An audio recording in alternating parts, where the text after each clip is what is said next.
హరహర మహాదేవ శంభో శంకర. స్కాంద పురాణాంతర్గత కార్తీక పురాణం 25వ అధ్యాయము. అంబరీషుడు ధర్మ సంకటమున జలపారణము, దుర్వాస శాపదానము, సుదర్శన ప్రయోగము. బ్రాహ్మణులిట్లు చెప్పిరి: అంబరీష మహారాజా, నీకిప్పుడు 2 ప్రక్కల నుంచి ఉరిత్రాడు ప్రాప్తమైనది. ఇది నీ పూర్వపాతకము వలన సంభవించినది. ఈ విషయమందు మేము నిశ్చయించుటకు సమర్థులము కాము. పారణను ఆపితిమా, హరిభక్తికి లోపము కలుగును. పారణ చేయించితిమా, దుర్వాసనుడు శాపమిచ్చును. కనుక ఎట్లైనను కీడురాక తప్పదు. అందు ఆలోచించి నీవే నిశ్చయించుకొనుము. బ్రాహ్మణులు చెప్పిన మాటలను విని రాజు వారితో తన నిశ్చయమును ఇట్లని చెప్పెను: ఓ బ్రాహ్మణులారా, హరిభక్తిని విడుచుట కంటే బ్రాహ్మణ శాపము కొంచెము మంచిది. నేనిప్పుడు కొంచెము జలము చేత పారణ చేసేదను. ఈ జలపానము భక్షణమగును. అది భక్షణమగునని పెద్దలు చెప్పియున్నారు. ఇచ్చట శృత్యర్థబోధక ప్రమాణము: కర్తుం సాధ్యం యదానాలం ద్వాదశ్యద్భిస్తు పారయేత్ కృతాప ప్రాసన పశ్చాద్భుంజీత్యే త్యపరేజ గురితి. కాబట్టి జలపారణము చేత ద్వాదశ్యతిక్రణము దోషము రాదు, బ్రాహ్మణ తిరస్కారమునూ ఉండదు. ఇట్లు చేసిన ఎడల దుర్వాసనుడు శపించడు, నా జన్మాంతర పాతకము నశించును. రాజు ఇట్లు నిశ్చయించి జలము చేత పారణ చేసెను. అంతలో దుర్వాస మహర్షి వచ్చి అతి కోపముతో నేత్రములతో దహించువాడు వలె అంబరీష మహారాజును చూచి చెవులకు వినసఖ్యము కాని కఠినమైన వాక్యములను ఈ విధముగా పలికెను: ఓ రాజా, అతిథిగా వచ్చిన నన్ను విడిచి శాస్త్రమర్యాదను వదిలి ధర్మభంగకారిణి అయిన దుర్బుద్ధితో నీవు ద్వాదశి పారణ చేసితివి. స్నానమాచరించక భుజించువాడు, ఇతరులకు పెట్టక తాను ఒక్కడే భుజించినవాడు, అతిథిని రమ్మని పిలిచి తాను ముందు భుజించినవాడు అందరికంటే అధముడు. వాడు అశుద్ధములో ఉండు పురుగువలే మలాసియగును. ఆత్మార్థము వంట చేసుకున్నవాడు పాపములను భుజించును. అతిథి కొరకే వండించి తానే భుజించినవాడు పాపముల పరంపరను భుజించుచున్నవాడగును.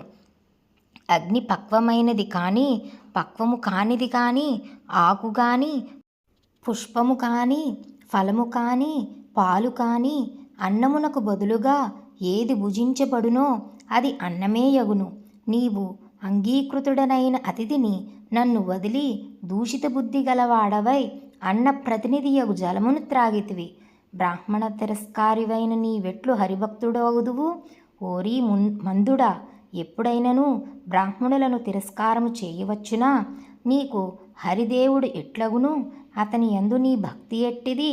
బ్రాహ్మణ విషయమందును హరి విషయమందును నీకంటే పాపాత్ముడు లేడు. నీవు బ్రాహ్మణుడైన నన్ను వదిలి భుజించితివి కావున బ్రాహ్మణ తిరస్కారవైతివి. బ్రాహ్మణ తిరస్కారముతోనే బ్రాహ్మణ ప్రియుడైన హరిని కూడా తిరస్కరించిన వాడిని వైతివి. రాజా, ఇప్పుడు నన్ను తిరస్కరించుట మదము చేత నీవు నీ పురోహితుని తిరస్కరించినట్లు తిరస్కరించితివి. ఓరి, నీవు ధర్మాత్ముడనని పేరు పట్టుకుని ధర్మ మార్గములను నశింపజేయుచున్నావు. ఓరి పాపాత్మ, ఈ భూమియందు పుణ్యాత్ముల పాలిట నీవెందుకు ప్రాప్తమైతివి? అనగా నీవు రాజువు గనుక పుణ్యాత్ములు నిన్నాశ్రయించి వత్తురు. నీవు దుర్మార్గుడవు కనుక వారిని బాధించదువు. కాబట్టి నీవు ధర్మ సంకటుకుడవుదువు. దుర్వాసుడిట్లు పలుకగా విని అంబరీషుడు భయముతో నమస్కరించి ఇట్లని ప్రార్థించెను: అయ్యా, నేను పాపుడను, పాపకర్ముడను, పాప మానసుడను. నిన్ను శరణు వేడదను, నన్ను రక్షించమని కోరెను.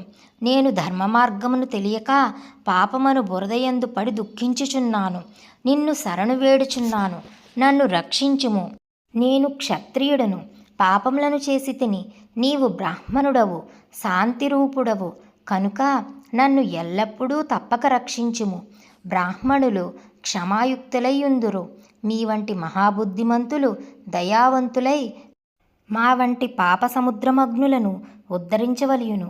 ఇట్లు పాదముల మీద పడి ప్రార్థించుచున్న రాజును కఠినుడై దుర్వాసనుడు తన ఎడమకాలితో తన్ని దూరముగా పోయి నిలిచి మిక్కిలి కోపముతో శాపమిచ్చుటకు ప్రయత్నించి ఇట్లనెను, రాజా, నేను దయగలవాడును కాను, నాకు శాంతి లేదు, ఓర్పు లేని వారికి ఆలయమైతిని కనుక దుర్వాసనుడు శాంతి లేనివాడని తెలుసుకునుము.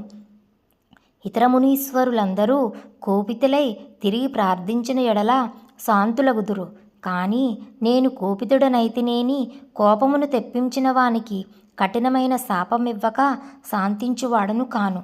ఇట్లని పలికి అంబరీషుని ఉద్దేశించి శాపమిచ్చెను.